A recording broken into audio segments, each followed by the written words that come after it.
Jared Burgess was born in Meriden, Connecticut, where he attended John Berry Elementary School and developed his ambition for becoming an author. Having graduated from Central in May 2024 with his bachelor's degree, Jared hopes to teach as well as become an established writer in the future. Thank you. Real big accomplishment of mine, of course, becoming an author. In the introduction, I developed my true love of reading and then also writing in 4th grade, where I would always read books kind of like a robot. I would just take in the words. I wouldn't really think about them or do any deeper work with them, kind of. And then one day, I read a book. I found one back in 4th grade that I probably should not have read, but it changed my life, and it really set me on the path to where I'm at now, today, for secondary English education, and also wanting to write more books and stories like that. The book I read, it was a teen novel, as it was called. I guess now it's more of a young adult novel. The author was R.L. Stine, who kind of changed my life fully, completely. Don't even know the man. Crazy thing, right? But just words on a page absolutely changed my life. So I had read his book. It was called The Snowman. It was not one of his Goosebumps books, but it was one of his teen novels that had to do with like violence. It had humor, it had drama, it had things in a book that I didn't really know they could have. And this book was different because I had no pictures. So a lot of what was happening in my mind was truly just literal brain changing, right?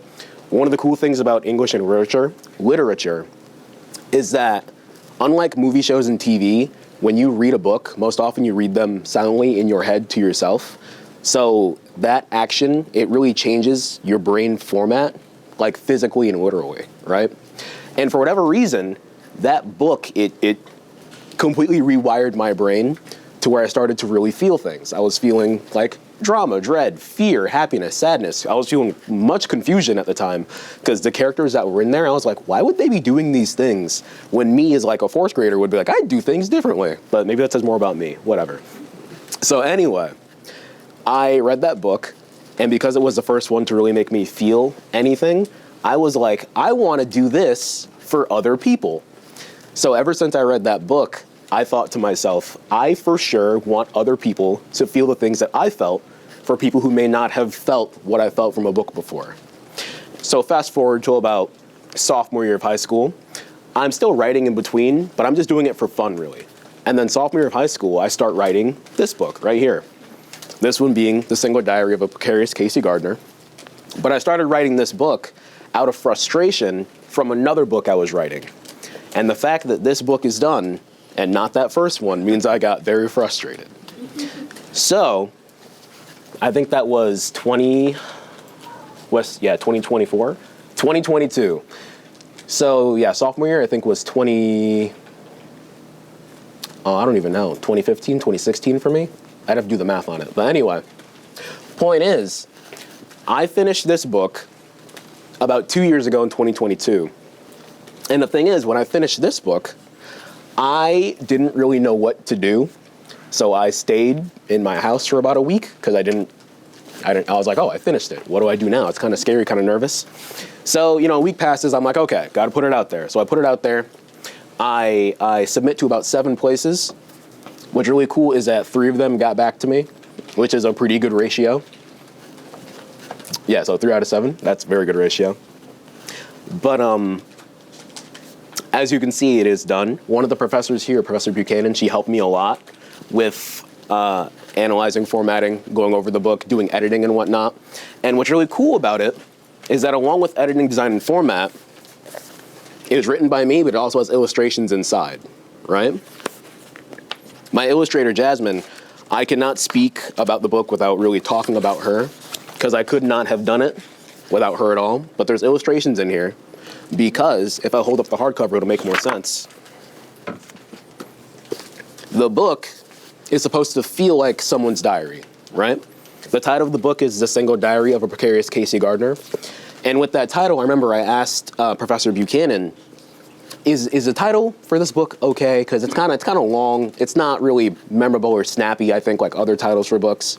And it even has precarious in there. A lot of people don't know what precarious means upon first glance. Maybe they don't even know how to pronounce the word. And she said, Jared, first of all, wouldn't you like your readers and your audience to really know what precarious means in the first place? And I was like, yeah.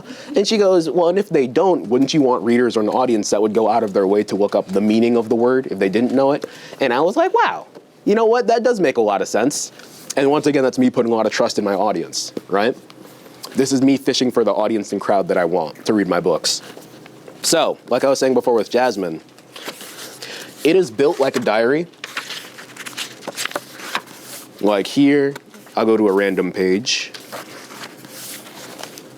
It's set up in diary format because you're supposed to read it like you're literally reading someone's diary, which is why the book is built like this. It's formatted this way. I kind of designed it so it would be a really easy read. I designed it in a way to get reluctant readers, because remember, I'm doing this for people who don't want to read. I'm doing it for people who really want to feel, and I want to show basically the power of books, words, literature, right? So I figured that diary format would be a good way to get people to read, because if they wanted, for reluctant readers, they could read an entry a day. If they wanted to read it like that, they most definitely could. That'd be an interesting thing to do. I'm sure that their read would look different than other people's read, stuff like that, because I did not think it could be an entry a day when I was thinking of, you know, how the story would work, but it could happen. And like I said before, with the illustrations, to get reader retention, things like that, I made it so every other page or so, every couple pages, there's an illustration on there to keep the reader hooked. Because pictures, I like pictures in books, but not every page has pictures. I'm trying to build that reader, not confidence, the other word for it, that reader stamina, right, as they go through. And plus, every time you turn a page, you're always going to get that, not confusion, but always that wonder of if it's going to be an illustration on the next one. Because Jasmine does a really good job. Look at that, there's fire. See, it still happens for me. Of course, I don't know where I've put every single illustration, but just turning the pages, I always get a little excited waiting for something else to pop up. Part 2, couch, Amelia, things like that. So yeah, I did a lot of design and format things to try and make it interesting for people to read through the first time, and I really wanted them to stay hooked. I personally believe that by the end of part 1 of this story, in some way I should have the reader hooked for what could happen next, because they're exposed to the illustrations, they're exposed to the characters, exposed to the story at this point, and by part 2, I should be able to have some leeway for what I can do with my audience, right? And another really important thing about this book is, because it is diary format, I always had the vision of having the illustrations in this book behind text, because it's very important to the story. I'm trying to find the fire that was here before that I showcased. Like this one right here. I don't know if you guys can really see it, but some of it does hinge behind the text in the book. And not all books have things like that, so I figured, oh, that'd be really cool if mine had something like that, right? But if I'm gonna do it, I wanna make it have meaning, right? By the end of the story, because this is all about reader retention, trying to get the reader to be really interested in the book, the first read-through is gonna go one way. The second read-through, you're gonna have a whole other different idea and a whole different viewing of how this book's gonna go and how you do it, your understanding of the second time, right? And even if you do it a third time, your reading of it should be a little bit different again.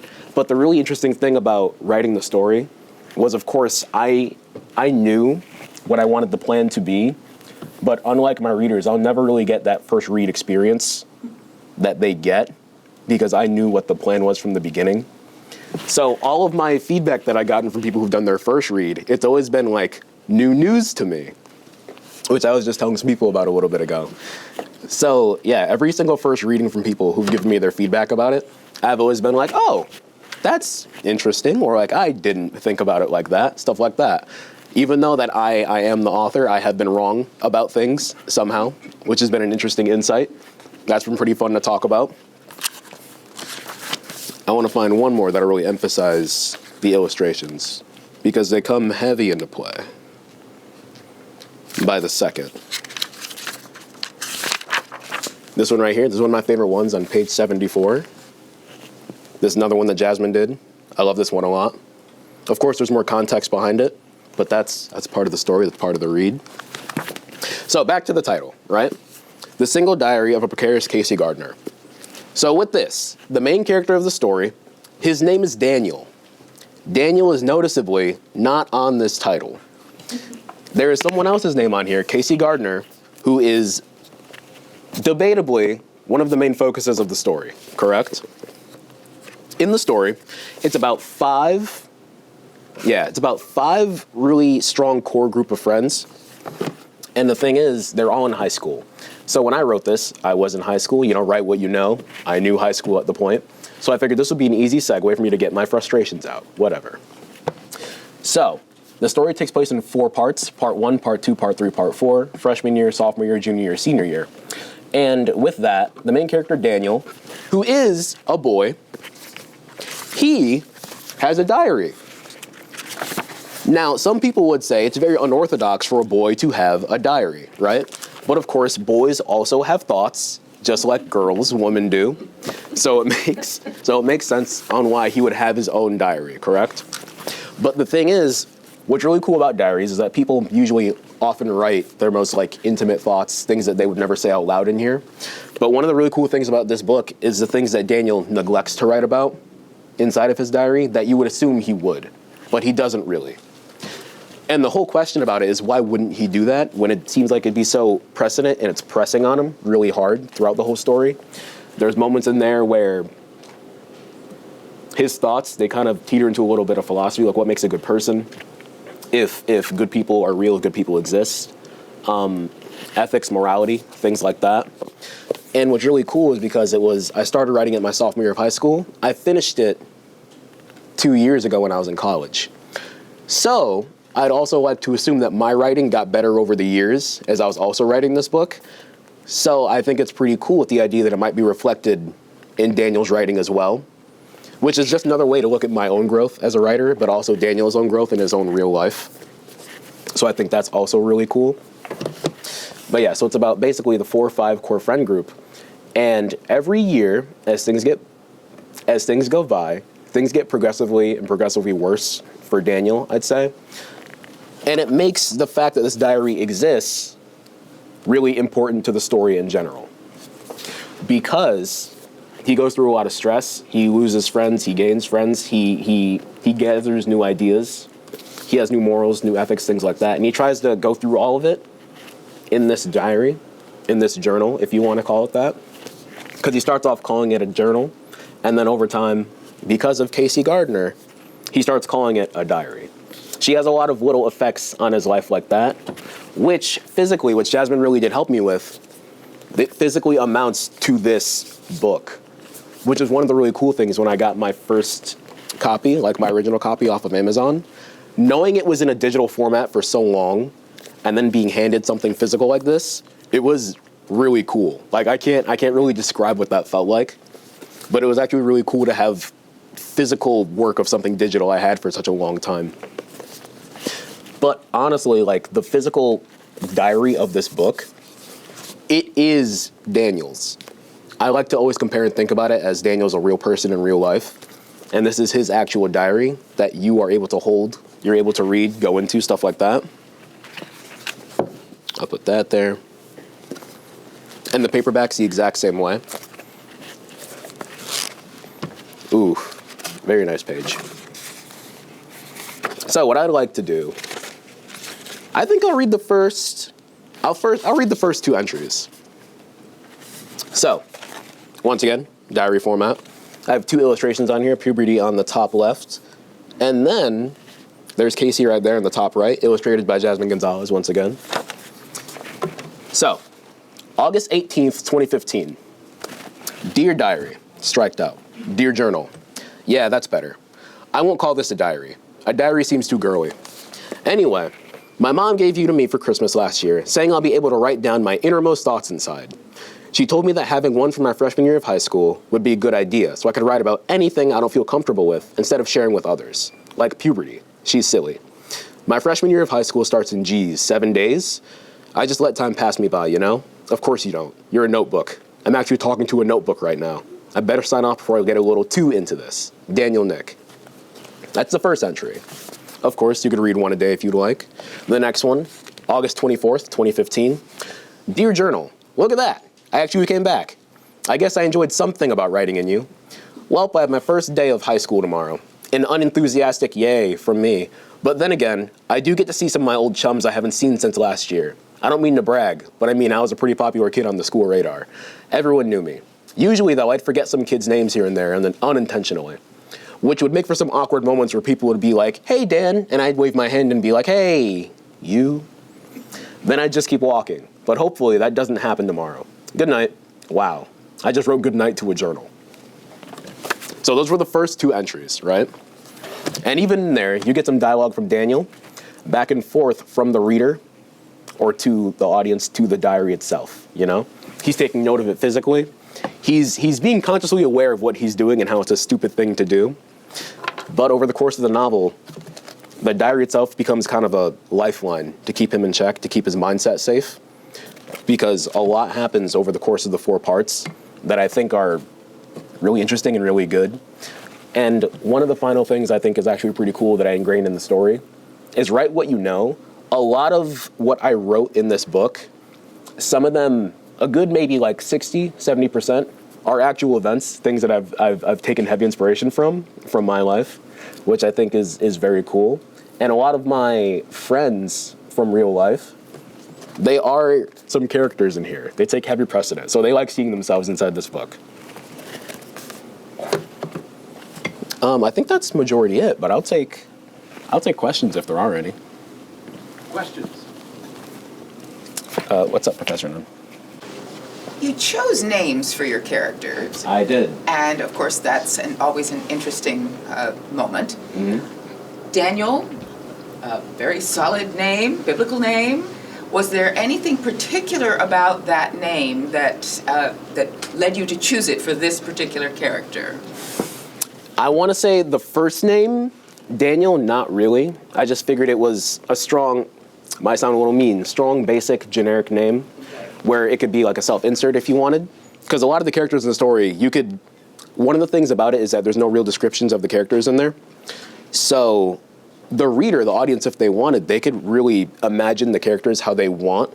Because if someone's writing a diary, they can either write it one of 2 ways, right?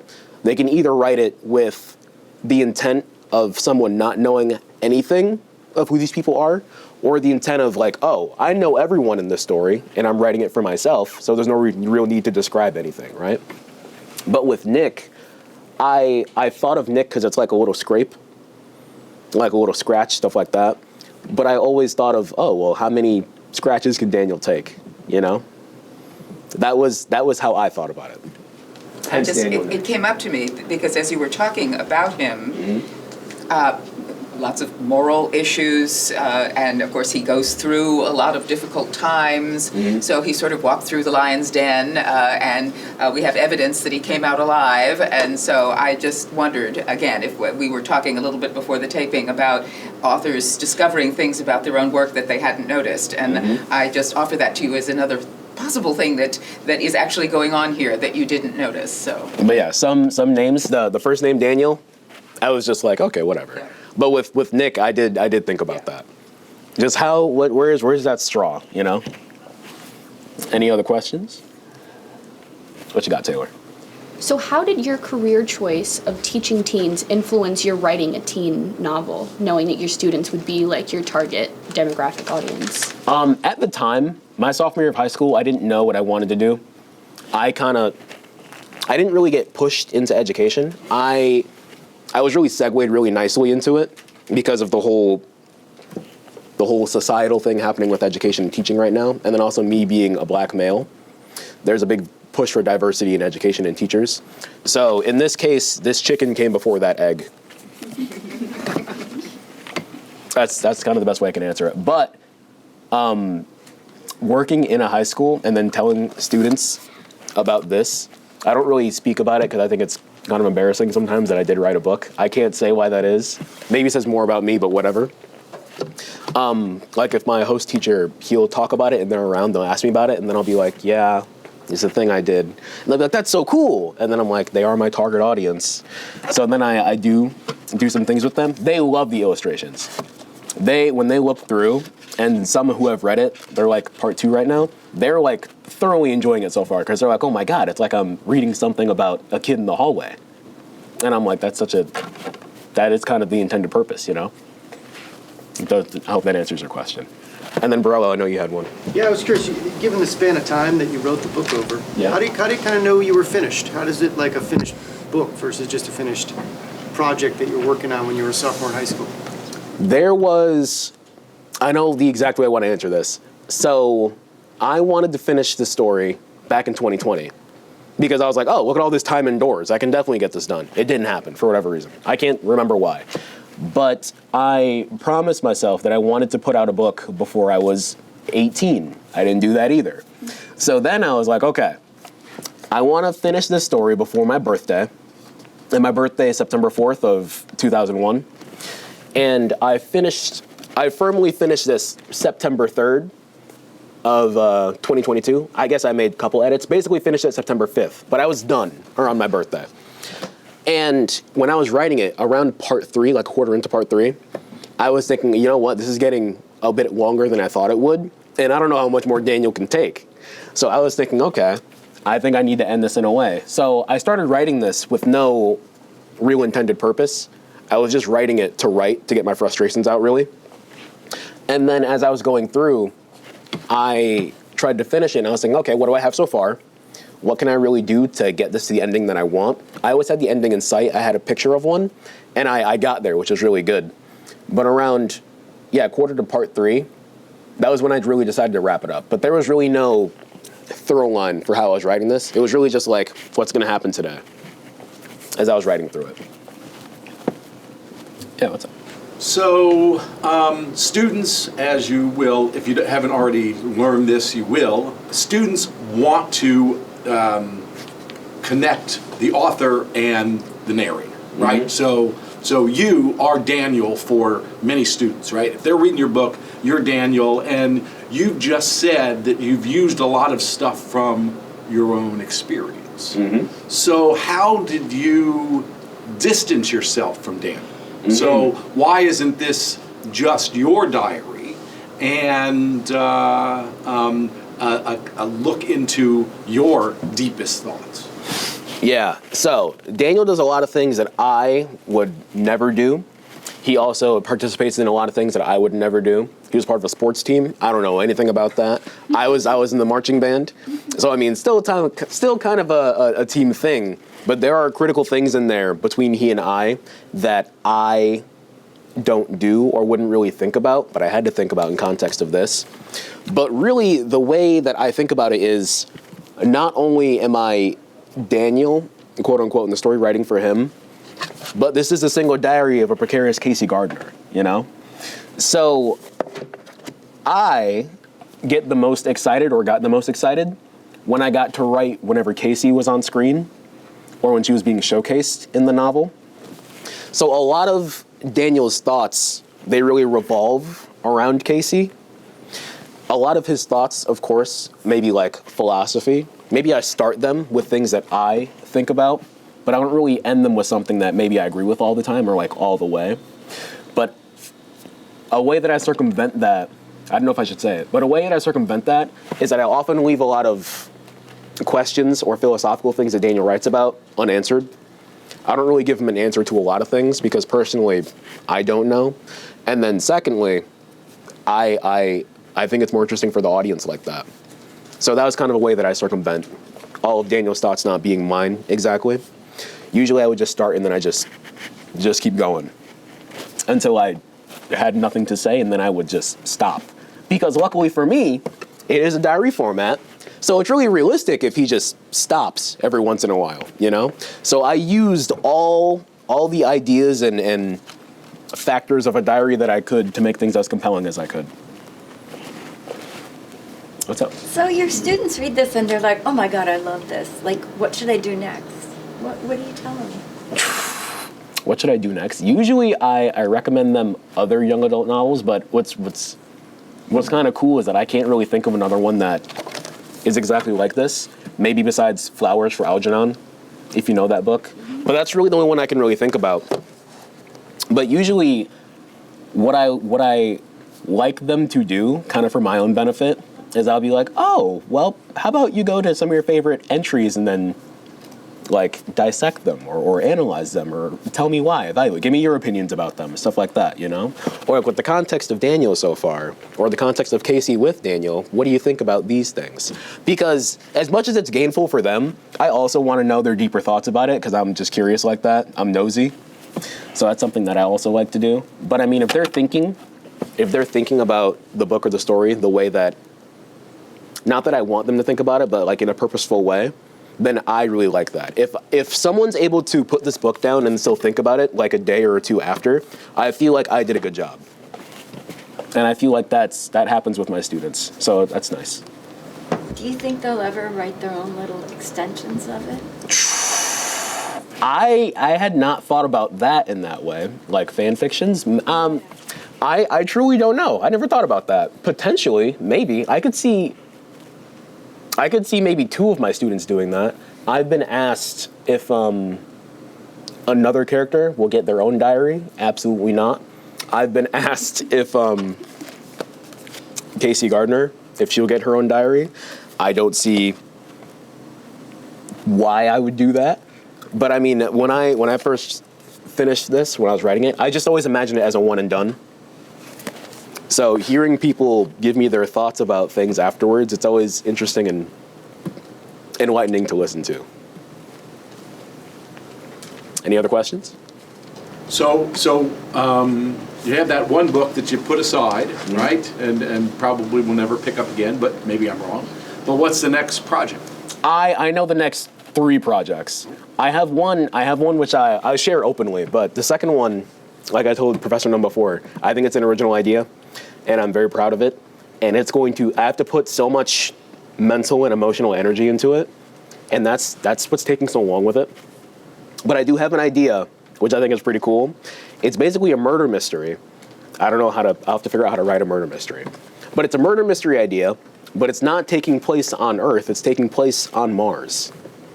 And I think it's really cool. I think the pitch would be really cool because it's a murder mystery on Mars. The way I've thought about it is to be an astronaut, to be a new colonizer or whatever, you have to be pretty smart. So imagine there's going to be someone who's like really good at cooking, someone who's really good at gardening, someone really good at like engineering or mechanics, whatever. So all these really smart people, they go to Mars and they start colonizing. There's 2 cohorts. The first one, they're to set up the basic stuff. The second cohort, which will come in maybe like the next month, they're to like start populating Mars. But now maybe there's 16, 14, maybe 14, 15 people, really smart people on this new planet of Mars, and then a murder happens. You know how scary that is? Because now they can't, like, it's gonna take them years to get back to Earth, and now they can't even communicate with Earth anymore. But now they're all really smart, but it's really intimidating. That'd be terrifying to me. And then like society's really primitive at this point. I would read that. That's the best way to describe that. That is the pitch. I would read that. So I got to figure out how to write a murder mystery, and then that'll probably be the 3rd or 4th thing I'll do. But the second one that I'm working on, I'm very excited for it. It's not going to be like this at all. It's going to be like a regular, no illustrations. I don't want to say a regular story, but it's going to be like a more traditional work, which I'm very excited for. I have majority of it planned out. Once again, unlike this book, I think it's pretty structured. I'd hope in the next year or 2, I would have, maybe next year and a half, it'll be done, and then I'll send it out to places, but we'll see. Any other questions? Okay, one more from me. I'll be the last one. Do you have a set time when you write? Do you have kind of, how do you actually produce words for a long time? Make words. When I do it, I usually do it whenever I'm feeling any intense or heightened emotion. I feel like that helps a lot. Usually, I will try and get work done, and then I'll start writing something here or there. It's really just a distraction for me, so clearly I get distracted a lot, but whatever works. And then, like, even while I'm writing, I think of other stories that I think would be pretty cool, so then I put those ideas down. I've built up a problem for myself. A designated time, I wouldn't really say there's one. It's just whenever I feel free, but I'm at a point in my life where if I'm not working or being productive, I feel like I'm doing something wrong. or I feel like I'm wasting time. Like if I'm enjoying myself, having fun, I feel like I'm doing something wrong. So I feel like I'm at that point in my life where I could be working and making money somehow. So a way that I like to think about it is that when I do write, I feel the best because that's working towards a bigger goal, which will make me more money in the future. So it's like one of my go-to distractions, I'll say. So it kind of works in my life right now. Okay. Well, thank you very much, Garrett. Thank you.